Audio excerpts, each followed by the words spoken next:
While there is a lot of competition for the title, Mike Flanagan earned the accolade of the greatest horror miniseries of all time 6 years ago when the director released Netflix's The Haunting of Hill House.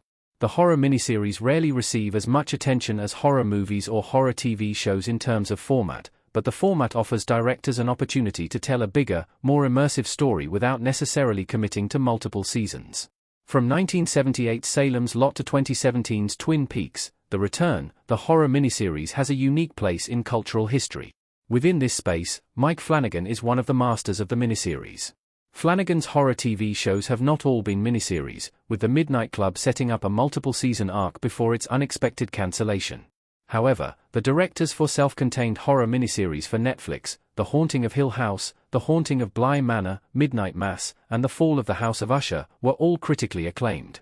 While Mike Flanagan's upcoming projects include exciting efforts like the Stephen King adaptation The Life of Chuck and an Exorcist sequel, his first miniseries remains his crowning achievement.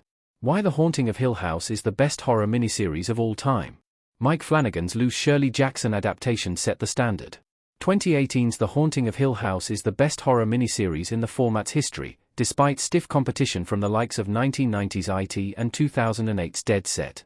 The series radically alters Shirley Jackson's novel of the same name, borrowing character names and a haunted house setting but otherwise turning an insular story of psychological breakdown into a sprawling tale of intergenerational trauma.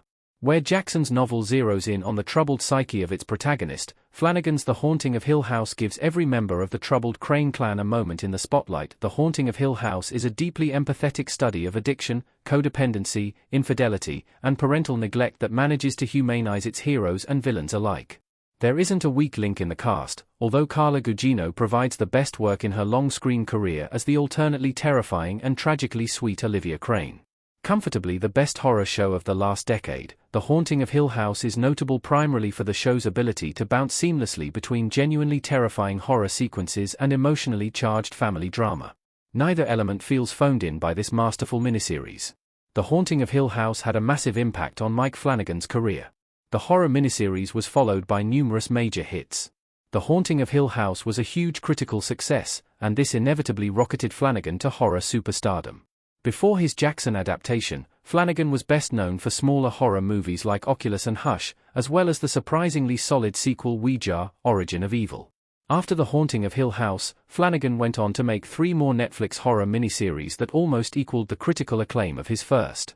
Although his 2019 sequel to The Shining, Dr. Sleep, was a box office disappointment, Flanagan's small-screen work soon made him one of the genre's most notable names. Now, the director is set to adapt Stephen King's The Dark Tower novels as part of his Amazon deal, while Flanagan's Exorcist sequel is likely to be his biggest movie yet.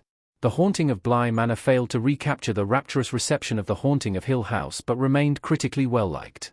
2021's Midnight Mass was a return to form for a director who had barely slipped, almost equaling The Haunting of Hill House's success among reviewers. Meanwhile, 2023's The Fall of the House of Usher showed Flanagan's funny side with a gory, satirically sharp horror comedy. Mike Flanagan came close to topping The Haunting of Hill House just 3 years later. Midnight Mass was almost as incredible as The Haunting of Hill House. Although it was fun to see Flanagan offer a broader, sillier, and more colorful brand of horror with The Fall of the House of Usher, this isn't the closest that the filmmaker came to outdoing The Haunting of Hill House. The Haunting of Hill House and Midnight Mass are almost as good as each other, and Flanagan's 2021 miniseries features some of the best writing in his career. Only the fact that The Haunting of Hill House is much more traditionally scary means Midnight Mass is not quite as well loved as its 2018 predecessor.